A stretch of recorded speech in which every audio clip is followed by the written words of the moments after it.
Salut tout le monde, j'espère que vous allez bien dans cette première journée de jeûne et prière de l'Église Nouvelle Vague. Quel que soit le type de jeûne que Dieu vous a conduit à faire cette semaine, un jeûne de médias, un jeûne de nourriture ou tout autre type de privation, nous allons voir cette semaine 6 raisons pour lesquelles le jeûne est indispensable à la vie du chrétien, à la vie de l'Église. Ce sont 6 raisons qu'on va développer tout au long de la semaine par ces petites vidéos. Et la première raison qu'on va voir cette semaine, c'est que le jeûne nous renforce dans la guerre pour les autres. Il y a des choses dans nos vies que nous savons être la volonté de Dieu. Par exemple, le salut des êtres chers, les bons mariages, le réveil des églises, la libération d'esclavage, etc. Dieu promet de faire beaucoup de choses pour nous. Alors, nous nous asseyons et nous attendons qu'il fasse quelque chose. Mais rien ne se passe. Les choses s'écroulent parfois autour de nous. Nous sommes déçus, nous sommes désillusionnés. Et même parfois, on peut être en colère contre Dieu parce qu'il semble qu'il ne fasse rien. Mais Dieu n'a jamais voulu que nous le laissions faire tout le travail. Il a mis en place son royaume de telle sorte que nous devons coopérer avec lui pour faire advenir son royaume sur cette planète. Il s'agit d'un partenariat avec lui, et ça dès la Genèse, avec Adam. Dieu ne fera pas notre part, et on ne peut pas nous-mêmes faire la sienne. Il a choisi de nous accorder certaines bénédictions uniquement si son peuple se lève dans le partenariat de la prière pour demander ces choses. Et ça, c'est notre part. Dans Jacques 4, au verset 2, « Vous ne possédez pas parce que vous ne demandez pas. » Et ça va plus loin que ça. Lorsque vous essayez de récupérer un mariage qui bat de l'aile ou un enfant qui s'éloigne de vous, n'oubliez pas que les forces démoniaques sont également impliquées. Satan a toujours cherché à s'attaquer à la famille, à la progéniture. Rappelez-vous, la première famille, Caïn a tué Abel. Alors, qu'est-ce qu'on peut faire? Jacques 4, verset 7 nous dit « Résistez au diable et il fuira loin de vous. » Devons-nous attendre que Dieu agisse? Non, nous devons résister. Comment? Avec les armes de Dieu. Et on voit ça dans 2 Corinthiens 10, verset 4. En effet, les armes avec lesquelles nous combattons ne sont pas humaines, mais elles sont puissantes, grâce à Dieu, pour renverser des forteresses. Nous utilisons des armes divines telles que la prière, la guérison intérieure, la délivrance, la rupture de l'esclavage, du péché et des liens générationnels ou la confession, ainsi que les dons de l'esprit tels que la prophétie, les langues et d'autres dons de l'esprit. Mais il existe une autre arme ou discipline spirituelle que nous devons employer.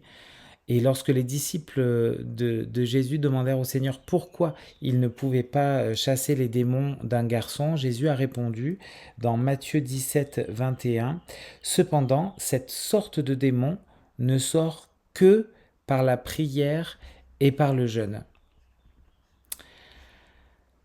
Alors comment ça marche? On le voit aussi dans 1 Corinthiens 1 Corinthiens 1, versets 27 à 29. Mais Dieu a choisi les choses folles du monde pour couvrir de honte les sages. Et Dieu a choisi les choses faibles du monde pour couvrir de honte les fortes. Dieu a choisi les choses basses et méprisées du monde, celles qui ne sont rien, pour réduire à néant celles qui sont, afin que personne ne puisse faire le fier devant Dieu. Alors, que se passe-t-il lorsqu'on obtient des personnes faibles? Eh bien, il se passe beaucoup de choses.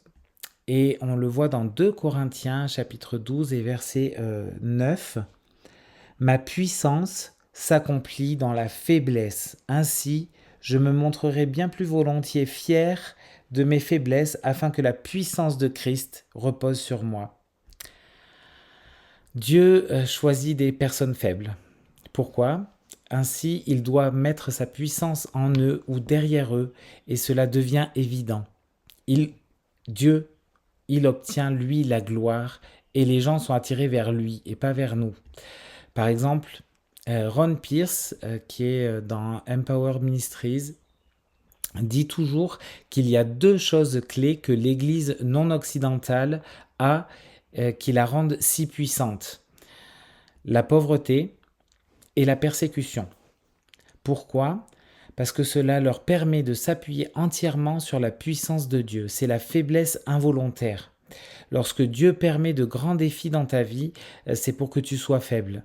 Afin que si tu t'humilies pour désirer et accueillir sa grâce, sa puissance surnaturelle agira à travers toi. Il est alors glorifié et les gens sont attirés vers lui. Paul avait des faiblesses involontaires.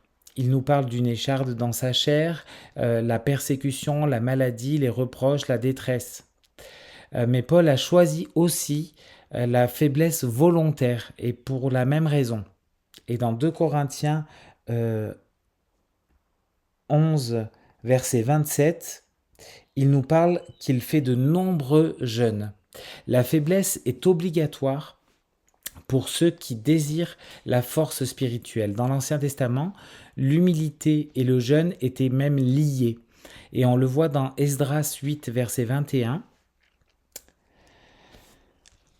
Là, près du fleuve d'Ahava, j'ai proclamé un jeûne d'humiliation devant notre Dieu, afin de le prier de nous accorder un heureux voyage à nous, à nos enfants et à tous ceux qui nous appartenaient. Lorsque nous nous humilions dans la faiblesse volontaire par le jeûne, Dieu déverse en nous la grâce de vaincre. Maintenant, vous passez à ce moment-là de la vie naturelle à une vie surnaturelle. Et on voit dans 1 Pierre, chapitre 5, verset 5, « Car Dieu s'oppose aux orgueilleux, mais il fait grâce aux humbles. » C'est la porte d'entrée de la puissance de Dieu, qu'elle soit involontaire ou volontaire. Le jeûne n'est pas d'abord un appel à la faim, mais un appel à la faiblesse, afin d'obtenir une force surnaturelle. On a un exemple dans la vie de l'Église persécutée. Un pasteur chinois qui s'appelait Frère Yun a été traqué, il a été arrêté et jeté dans une prison qui s'appelle Nanyang. Il a été torturé et ensuite ordonné de donner tous les noms du mouvement qui existait dans le mouvement de l'Église clandestine chinoise. Et il a négocié un sursis de quelques jours, et pendant ce temps, Jésus lui est apparu et il lui a dit qu'il allait subir un procès ardent. Et vous me direz, il a vu Jésus, ça a dû l'encourager, mais non, il a décidé de faire un jeûne, de jeûner afin de se préparer à ce temps d'épreuve et de prier pour l'église clandestine. Et il a jeûné du 25 janvier 1984 au 7 avril 1984. Ça fait 73 jours. Il n'a pas mangé. Au lieu de manger, il a donné sa nourriture à d'autres prisonniers. Et pendant cette période, il a été impitoyablement torturé. Les prisonniers l'observaient et savaient qu'il s'agissait d'une force surnaturelle, au-delà de lui-même. Le seul prisonnier qui a été placé dans sa cellule est devenu chrétien après avoir vu la puissance dans la faiblesse. Son esprit intérieur est devenu fort alors que son corps extérieur s'affaiblissait. Il a donc pu résister jusqu'à la fin de ce procès ardent que Dieu lui avait montré. Alors quel est le grand problème dans notre vie ? Vous avez sûrement des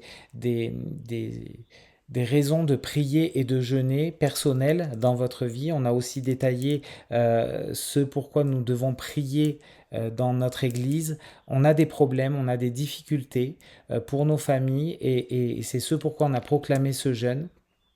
Et c'est ce pourquoi nous avons un besoin ardent d'une puissance surnaturelle. Et voilà la première raison pour laquelle nous devons jeûner, c'est pour recevoir la puissance surnaturelle de Dieu. Seigneur, on veut se présenter devant toi dans cette semaine de jeûne et de prière. On veut te remercier pour ce temps. On veut te remercier pour notre faiblesse. On veut te dire merci parce que nous ne sommes rien sans toi. On veut te te proclamer, Seigneur, comme roi, comme Seigneur, comme toute puissance sur nos vies, sur nos familles, sur nos relations. Seigneur, nous avons besoin de toi. Viens pendant ce temps montrer à chacun, chacune, Seigneur, là où nous avons besoin de te laisser agir. Seigneur, nous voulons te présenter cette semaine, Seigneur, comme une semaine de faiblesse. Nous ne sommes rien sans toi. Nous sommes dépendants entièrement de toi. Et Seigneur, merci parce que tu nous permets, Seigneur, de vivre ce temps, Seigneur, de faiblesse volontaire pour toi et pour honorer ton nom. Que ton nom soit glorifié, Jésus. Amen. Je vous donne rendez-vous demain pour la prochaine vidéo et la raison numéro 2 qui sera que le jeûne entraîne notre âme à résister à la tentation. Bonne journée.